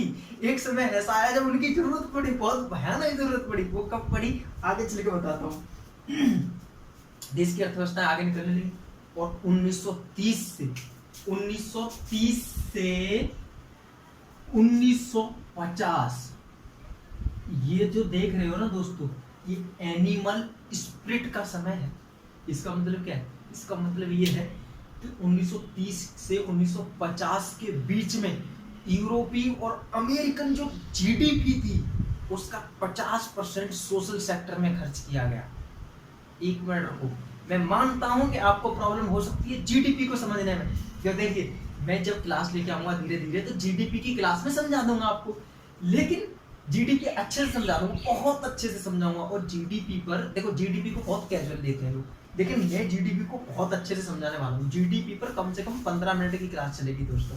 तो जीडीपी को, लेकिन अभी तुम्हें सिर्फ एक शब्द में समझो, जीडीपी का मतलब ये होता है, देखो, क्योंकि अगर आप जीडीपी नहीं समझेंगे तो ये नहीं समझ पाएंगे। जीडीपी जो होती है वो जीडीपी होती है उत्पादन। हाँ, उत्पादन, किसी भी देश का उत्पादन एक साल में अगर कुछ हो, देखो गुड्स मतलब वस्तुएं और सेवाओं का उत्पादन, और सेवाओं का कैसे उत्पादन होता है वो मैं समझा दूंगा सब जब जीडीपी पढ़ाऊंगा। उत्पादन जो होता है, उस उत्पादन का जो रेट होगा ना, मान लो 10 किलो प्याज हुई, 20 किलो आलू हुए, ऐसे ही सारे सामान हुए, उनका मार्केट में जो रेट होगा उस रेट को जोड़ दिया जाए तो जो वैल्यू बनेगी, मान लो 1000 रुपए बने, तो जो 1000 रुपए होंगे ना वो जीडीपी होगी। क्लियर हो गया ना? कोई दिक्कत नहीं है, आगे हिसाब से समझाऊंगा जब मैं क्लास लूंगा। तो 1000 रुपए ये जीडीपी हो गया। अब वो कह रहे हैं इसका 50% मतलब 500 रुपए किस पे खर्च किया गया? सोशल सेक्टर पर। सोशल सेक्टर का मतलब जानते हैं? इसका मतलब ये हो गया कि लोगों को सब्सिडी दी जाना, लोगों के स्वास्थ्य में खर्च किया जाना। जैसे लोग अगर पैसे अपने खर्च कर रहे हैं स्वास्थ्य में, गवर्नमेंट ने कहते हैं कि ये आपके स्वास्थ्य के लिए हम पैसा खर्च करेंगे, लोगों का पैसा बचा, तो लोगों का पैसा बचा तो लोग खर्च करेंगे, दूसरी जगह पर कुछ खाएंगे, अपनी हेल्थ में खर्च करेंगे। उन्होंने भी हेल्थ के लिए कुछ सब्सिडी दी। तो इस कारण सिर्फ अमेरिका नहीं, पूरे यूरोपीय देश, अमेरिका, सबने दी। तो जितने भी पूंजीवादी देश थे, इन्होंने 1930 से 1950 तक जीडीपी का 50% खर्च कर दिया सोशल सेक्टर पर। और देखते देखते मंदी के से ये देश बाहर निकलने लगे, और देखते ही देखते न सिर्फ यूरोप बल्कि अमेरिका मंदी से बाहर निकले। ये बात अलग है कि उधर सेकंड वर्ल्ड वॉर हो गया, सेकंड वर्ल्ड वॉर के बाद में देशों की अर्थव्यवस्थाएं बिगड़ गई और जर्मनी की हालत खस्ता हो गई, बहुत बुरी हालत हो गई, जापान की हालत खस्ता हो गई। और उसके बाद में जो उभर करके आए, तो वैश्विक लेवल पर वो देश, दो देश उभर करके आए, एक यूएसएसआर और दूसरा अमेरिका। अमेरिका इसलिए क्योंकि वो गया ही बाद में था युद्ध में, और यूएसएसआर इसलिए क्योंकि वो समाजवादी अर्थव्यवस्था था, तो उस पर बहुत ज्यादा असर नहीं पड़ पाया, और क्योंकि गवर्नमेंट वहाँ का सब कुछ अपने अंडर में करवा रही थी, इसलिए वहाँ पर भी ज्यादा प्रॉब्लम नहीं हुई, मंदी का ज्यादा असर नहीं पड़ पाया। तो एक यूएसएसआर और एक अमेरिका, ये दो देश उभर करके आए, और इन दो देशों के बीच में धीरे धीरे कंपटीशन चलने लगी दोस्तों, और ये दो देश चलने लगे, ठीक है। और आगे इन दो देशों में कंपटीशन भी होती रही और विकास भी होता रहा। अब बात पहुंचते हैं हम 1970 के दशक में क्या हुआ। तो देखिए, जहां ये दो देश चल रहे थे, वहीं अब देखो एक इश्यू है, आपने सुना होगा इजराइल का इश्यू। इजराइल और अरब देशों के बीच में युद्ध होता रहा है।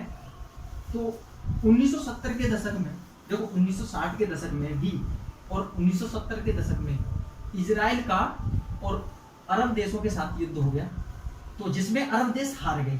अरब देश जब हार गए तो अरब देश खिजला गए, खाड़ी देश जो थे खिजला गए। उन्होंने कहा कि वो किस चीज से खिजलाए, पता है किस चीज से? क्योंकि जो वेस्टर्न कंट्रीज थे, जैसे अमेरिका है, ब्रिटेन है, फ्रांस है, इन्होंने उसका इजराइल का साथ दे दिया था, इजराइल को मान्यता दे दी थी, इसलिए अरब जो देश थे वो खिसिया गए थे, इन पर नाराज हो गए थे, और इन्होंने अपनी नाराजगी व्यक्त करने के लिए पता है क्या किया? चलिए पहले समझते हैं अरब देशों की स्थिति क्या थी। तो जैसे कि अपना इंडिया ये है, मैं कैसे बनाऊंगा, हाँ ये यहाँ पे ये और ये देश दोस्तों, मैं यार ध्यान भूल गया हूँ उसके बारे में। तो ये जो अरब देश हैं, लाल सागर, और ये, तो ये जो रीजन था ईरान और सऊदी अरेबिया, और तो ये जो क्षेत्र थे इराक है, सीरिया है, इन क्षेत्रों में, और फलस्तीन भी, तो इन क्षेत्रों में तेल का उत्पादन होता था, अभी भी होता है जैसा कि आपको पता है। तो इन क्षेत्रों में तेल का उत्पादन होता था। ये देश तेल उत्पादित करते थे कंट्रीज के लिए, ज्यादा से ज्यादा कंट्रीज के लिए। उसमें अमेरिका उत्पादन नहीं करता था, ठीक है, अमेरिका यहीं से मंगाता था तेल, वो अपने रिजर्व बचा के रखे हुए था, उसके पीछे उसकी अपनी रणनीति थी, ठीक है। तो अब ये जब देश इधर जाते थे तो यहाँ से जो डॉलर थे, मनी था, वो इन देशों में आता था, वो इन देशों में आता था, वो इन देशों में आ रहा है। तो अब जो इन देशों में मनी आ रहा है और ये तेल एक्सपोर्ट कर रहे हैं, अब जब ये देश हार गए और जब फलस्तीन की अपेक्षा कर वो जीत गया, इजराइल जीत गया, तो ये देश गुस्सा हो गए।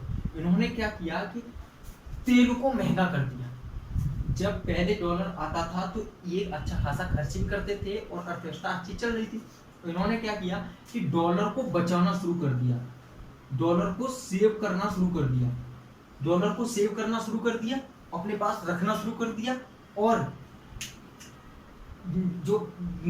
जो दूसरे देशों को जो एक्सपोर्ट कर रहे थे ऑयल का, वो ज्यादा से ज्यादा महंगा एक्सपोर्ट करने लगे। और इस कारण क्या हुआ दोस्तों कि तो इनकी सेविंग के कारण डॉलर सेव होता रहा और यहाँ से जो डॉलर था इकट्ठा होके यहाँ पहुंच गया। दोस्तों पैसा होना हो गया खत्म इन देशों के पास, इन देशों की होगी पूरी क्रय शक्ति खत्म, क्योंकि इन देशों के पास नहीं रहा पैसा, और पैसा पहुंच रहा है सब अरब देशों के पास में। और अरब देश जो क्रूड ऑयल है उसे महंगा बेच रहे हैं, बहुत ज्यादा महंगा बेच रहे हैं।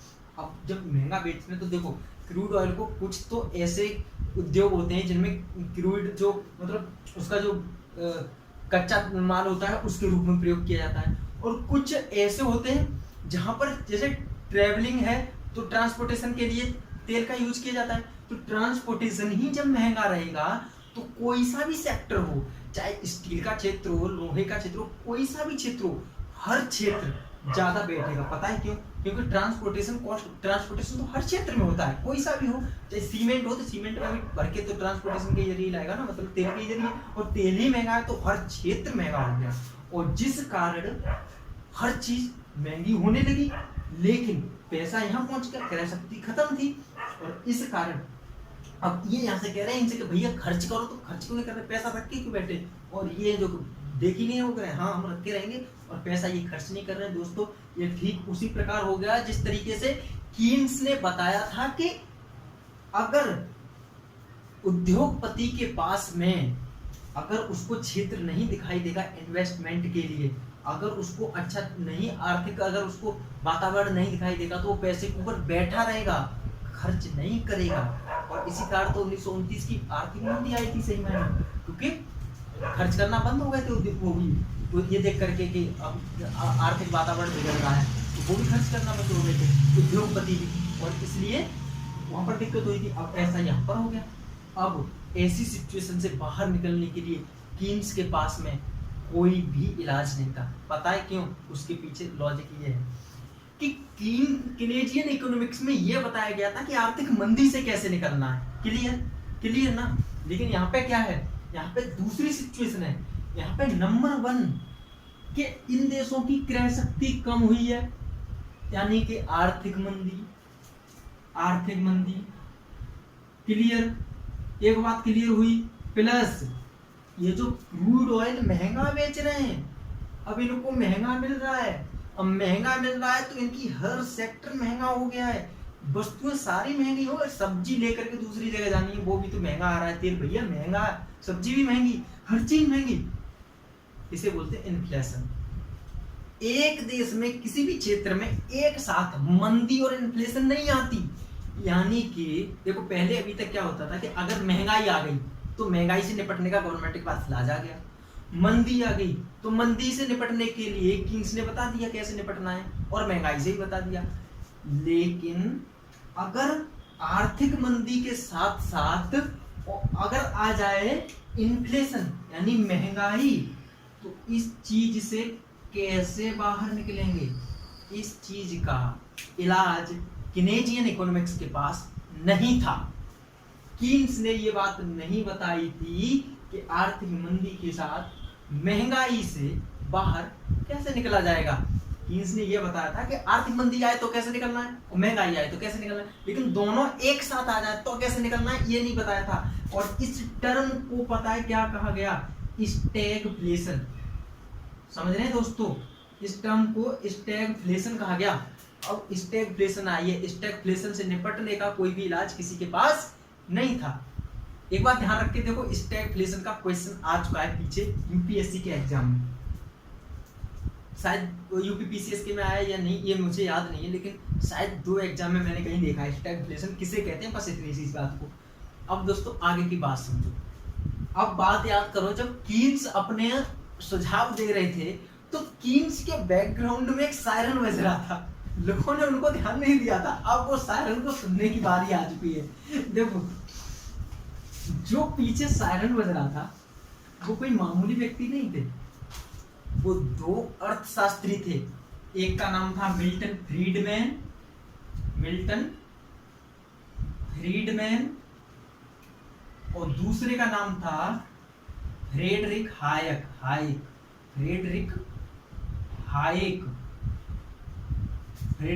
और मिल्टन फ्रीडमैन, और यहाँ करो जॉन मेनार्ड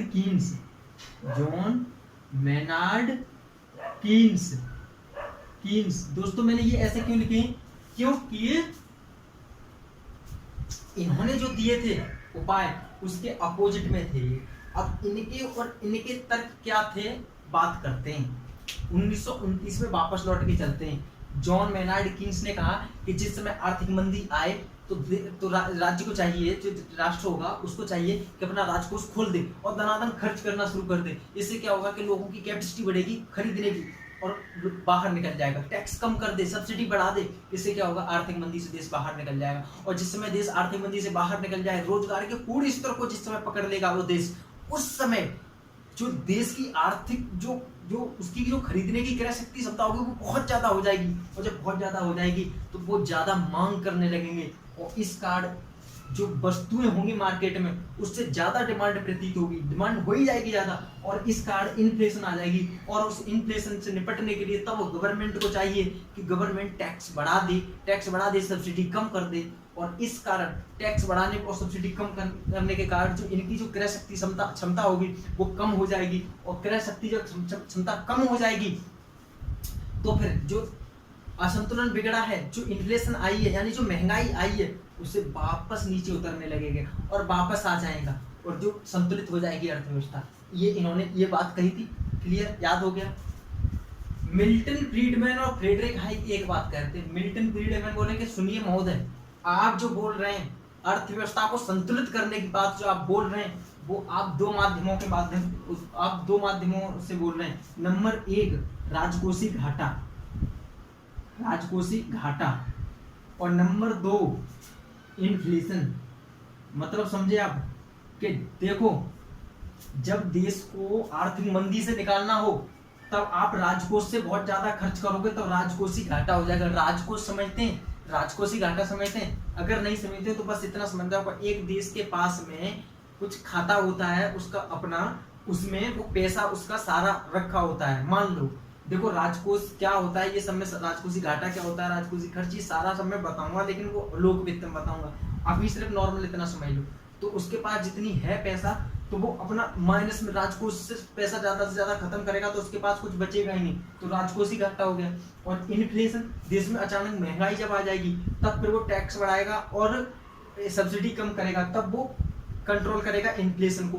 तो इन्होंने कहा महोदय ने कि देखिए आप राजकोषीय घाटा और इन्फ्लेशन से एक अर्थव्यवस्था को संतुलित करने की बात कर रहे हैं जो कि अपने आप में ब्लेड की धार पे चलने के बराबर है। तो जॉन मेनार्ड कीन्स ने कहा था कि जॉन मेनार्ड कीन्स ने इसके अपोजिशन में कहा था कि हाँ ये बात सही है कि मैं इस आधार पर कर रहा हूं, लेकिन मंदी से निकलने का कोई दूसरा उपाय नहीं है, कोई दूसरा उपाय है ही नहीं। तो इन दोनों ने फिर बताया था कि देखिए मंदी से निकलने का दूसरा उपाय है गवर्नमेंट को अपने राजकोष से खर्च करने की बजाय जरूरी ये है कि वहां की जो केंद्रीय बैंक है, जैसे कि भारत के लिए आरबीआई है, तो वहां की जो केंद्रीय बैंक है वो जो उद्योगपति होंगे, उद्योगपतियों को सस्ता लोन प्रोवाइड कराए। समझो, दोबारा समझो, अगर देश में मंदी आई और उद्योगपतियों को, अगर आरबीआई ने कहा, कोई उसकी जो केंद्रीय बैंक है उसने ब्याज दरें कम कर दी। देखो दोस्तों, मुझे पता है अगर आपने इकोनॉमिक्स नहीं पढ़ी है तो ये बहुत बड़ा टॉपिक आपके बाउंस हो सकता है, लेकिन अगर आपने जरा सी पढ़ी है तो थोड़ा ध्यान देने की कोशिश करें और दोबारा इसको सुन लेना, परेशान मत होना, समझना। देखो, जो केंद्रीय बैंक है, कोई भी व्यक्ति जो पैसा लगा रहा है, एक बिजनेसमैन जब पैसा लगाता है तो उसके पास खुद का पैसा नहीं होता। पता है पैसा कहाँ से लेता है? वो लेता है बैंक से उधार लेता है। बैंक से उधार लेकर के, ब्याज पर लोन लेकर के तब खर्च करता है। अब माना लोन बहुत महंगा मिल रहा है तो वो लेगा नहीं, और लोन अगर सस्ता मिल रहा है तो वो लेगा, हाँ ले लेगा। अच्छा भैया, ज्यादा लोग तो ले ही लेंगे ना, फर्क तो पड़ेगा ना।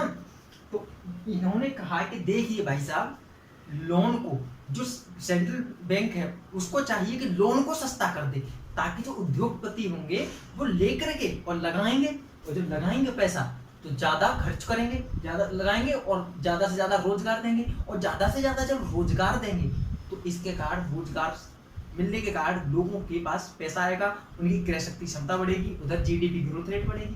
बात को समझ रहे हैं? क्योंकि ये डिमांड करेंगे फिर लोग जिनके पास पैसा आ जाए। क्लियर हो रहा है ना? लेकिन दोस्तों, यहाँ पर भी एक प्रॉब्लम थी, क्योंकि जो इन्होंने कहा कि ऐसा करना चाहिए, तो दोस्तों इन्होंने कहा कि इस प्रकार जब सस्ता लोन कर देंगे तो खर्च, उद्योगपति ज्यादा खर्च करेंगे और वो बिजनेस में लगाएंगे, बिजनेस खोलेंगे, लोगों की रोजगार बढ़ेगा और उनकी आय बढ़ेगी, तो उनकी क्रय शक्ति क्षमता बढ़ेगी, वो ज्यादा खरीदेंगे और मंदी से बाहर निकला जा सकेगा, इन्होंने कहा। तो जॉन मेनार्ड कीन्स ने कहा कि रुकिए महोदय, जिस समय एक देश की अर्थव्यवस्था में आर्थिक वातावरण खराब हो और एनिमल स्पिरिट ना हो, एनिमल स्पिरिट मतलब उनकी इन्वेस्टमेंट करने की वो ना हो, एक जो जुझारूपन होता है, क्षमता, एक जो दिमाग की संतुलन होता है, एक स्पिरिट होती है जो बिजनेस के लिए, अगर वो ना हो तो अगर आप 0% की ब्याज रेट पर भी अगर आप लोन प्रोवाइड कराएंगे, उसके बावजूद कोई बिजनेस नहीं खोलेगा। इसके लिए जरूरी ये है कि आर्थिक वातावरण सही हो, एनिमल स्पिरिट हो उसके अंदर। दोस्तों, जॉन मेनार्ड कीन्स ने ये तर्क दिया। इस पर इन्होंने कहा, फ्रेडरिक हाय ने कहा कि लेकिन महोदय, जो जिस हिसाब से आप राजकोषीय घाटा और इन्फ्लेशन के हिसाब से बता रहे हो, ये भविष्य में बहुत ज्यादा असंतुलनकारी हो सकता है। तो जॉन मेनार्ड कीन्स ने कहा कि in future all and diet, मतलब क्या है, भविष्य में सबको मरना ही है, तो इस हिसाब से भविष्य की मत सोचो, फिलहाल में निकाल लो काम। जॉन मेनार्ड कीन्स ने ये बात कही। और दोस्तों, ये बात सही है कि जॉन मेनार्ड कीन्स के केनेजियन इकोनॉमिक्स के अकॉर्डिंग अर्थव्यवस्थाएं बाहर निकल गई थी, लेकिन जिस समय स्टैगफ्लेशन आया, जैसा कि मैंने अभी बताया, वो स्टैगफ्लेशन में जॉन मेनार्ड कीन्स भी फंस गए थे। अब जरूरत किसकी थी? जरूरत थी मिल्टन फ्रीडमैन और फ्रेडरिक हाइक की।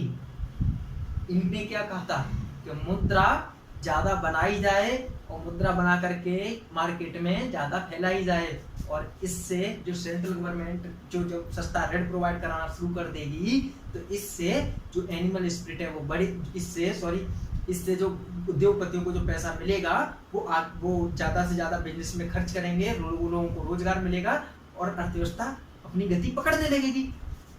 अब उसके बाद में ऐसा ही हुआ। तेल संकट के समय पर मैंने अभी बताया कि तेल संकट क्या था। देखिए, इसको जो लोगों ने, जो खाड़ी देशों ने अपने पास पैसा जमा करना शुरू कर दिया और खर्च करना कम कर दिया, इस चीज को तेल संकट कहा जाता है। तो इसके बाद में इससे निकलने के लिए एक नई संकल्पना आई, जिसे बोला गया मॉनेटरी पॉलिसी मैकेनिज्म। यानी जो सेंट्रल बैंक होगी वो इस मंदी से बाहर निकलने के लिए लिक्विडिटी बढ़ाएगी, और जो रेट होगी, लिक्विडिटी बढ़ाने के लिए क्या करेगी कि जो रेट होगी ना, उसकी ब्याज दर कम करेगी। देखो, लिक्विडिटी बढ़ाने का मतलब ये है कि मार्केट में पैसा ज्यादा है या कम है, बस इतना सा मतलब है। तो अगर एक देश की जो सेंट्रल बैंक है ब्याज दर कम कर देगी, तो जो उसके बिजनेसमैन होंगे वो जाएंगे और पैसा लेंगे और लेकर के अपने बिजनेस में लगाएंगे, खोलेंगे बिजनेस, और इस कारण लिक्विडिटी मार्केट में बढ़ जाएगी, लोगों के पास में पैसा आएगा, उनकी आय बढ़ेगी, ग्रोथ रेट बढ़ जाएगी, डिमांड क्रिएट होगी और फिर अर्थव्यवस्था अपने सुचारू रूप में चलने लगेगी। ये बात क्लियर हुई दोस्तों। तो यहाँ से मॉनेटरी पॉलिसी मैकेनिज्म का आया फॉर्मूला। अब दोस्तों समझते हैं वर्तमान में क्या चल रहा है। देखिए मैंने जॉन मेनार्ड कीन्स का जो वो बताया था AD = C + I + G + X - है, उसको मैं कल अच्छे से समझाऊंगा मैंने जैसा कि आपको बताया। अब देखो ये बहुत लंबी क्लास हो रही है दोस्तों, अब मैं इस चीज को यहीं पर रोकना चाहूंगा, लेकिन उससे पहले मैं आपको बता दूं कि अगर गवर्नमेंट 20 लाख करोड़ का पैकेज लेकर के आती है, 20 लाख करोड़, देखो अब इस चीज पर मैं चलता 20 लाख करोड़ का कहाँ था तो तुम देखो वो चीज अलग है, लेकिन अगर गवर्नमेंट इस चीज का लेके आ रही है तो एक और बात का ध्यान रखना, आपको कुछ चीजें और ध्यान रखनी होगी कि गवर्नमेंट ने डायरेक्ट टैक्स अगर डेट बढ़ाई कि डायरेक्ट टैक्स जो आप पे करोगे उसकी डेट आप बाद में 3 महीने बाद तक की बढ़ा दीजिए, 3 महीने बाद तक की डेट बढ़ा दी कि 3 महीने बाद तक पे कर सकते हो। गवर्नमेंट ने क्या किया, डायरेक्ट टैक्स का रेट जो मतलब जो डायरेक्ट टैक्स कम कर दिया, मान लो या इनडायरेक्ट टैक्स कम कर दिया, GST कम कर दिया गवर्नमेंट ने, समझ रहे हो। यानी गवर्नमेंट कुल मिला के क्या कर रही है, टैक्स कम कर रही है। एक बात क्लियर हुई। दूसरी बात समझो, दूसरी बात ये कि गवर्नमेंट महिलाओं के खाते में 500-500 रुपए भेज रही है, यानी गवर्नमेंट सब्सिडी भेज रही है। इसे क्या बोलते हैं, इसे बोलते हैं सब्सिडी।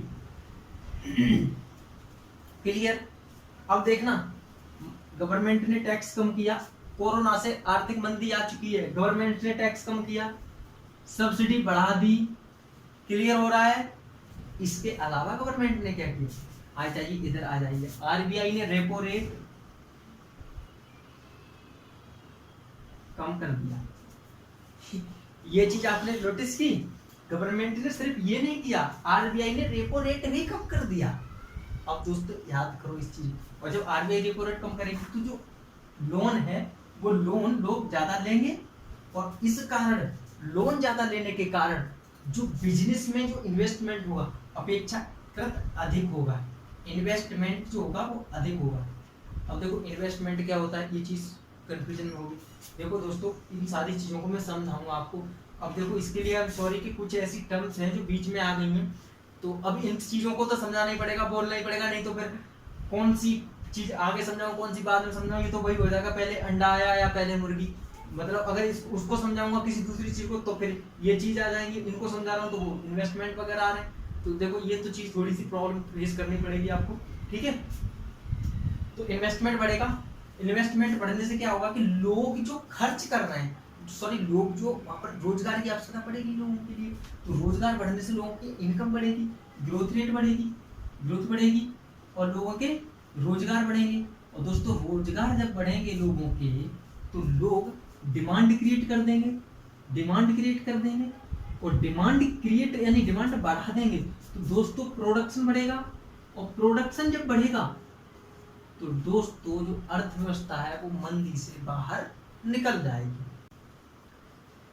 तो दोस्तों आपने ये देखा कि ये जो रेपो रेट कम किया जा रहा है और लोन सस्ता दिया जा रहा है, यानी कि लिक्विडिटी जो बढ़ाई जा रही है मार्केट में, वो किसके द्वारा, सेंट्रल बैंक के द्वारा। जो किसने दिया था सिद्धांत, ये दिया था मिल्टन फ्रीडमैन और फ्रेडरिक हाइग ने, ठीक है। अब यहाँ पे जो टैक्स कम करना है और सब्सिडी बढ़ानी है, ये सब किसने दिया था, ये दिया था कीन्स ने। आपके समझ में आ रहा होगा कि वर्तमान में कोरोना से बाहर निकलने के लिए गवर्नमेंट किस किस के उपाय को लगा रही है, कौन कौन से उपाय कर रही है। मेरी बात को समझ रहे हैं दोस्तों। ये मैंने टॉपिक समझा दिया है और कल मैं दूसरा लेक्चर लेकर के आऊँगा, और इसी प्रकार जो मैं इसके साथ ही मैं कोशिश करूँगा कि मैं इन सब की जो पढ़ाता हूँ इन सब की PDF फॉर्म में और आपको प्रोवाइड करा सकूँ। और PDF फॉर्म प्रोवाइड कराने के लिए मैं इसकी जो पूरा जो स्कैन करूँगा खुद के हैंड रिटन नोट्स को और प्रोवाइड कराने की कोशिश करूँगा। तो आज के लिए इतना ही। Thank you so much video देखने के लिए।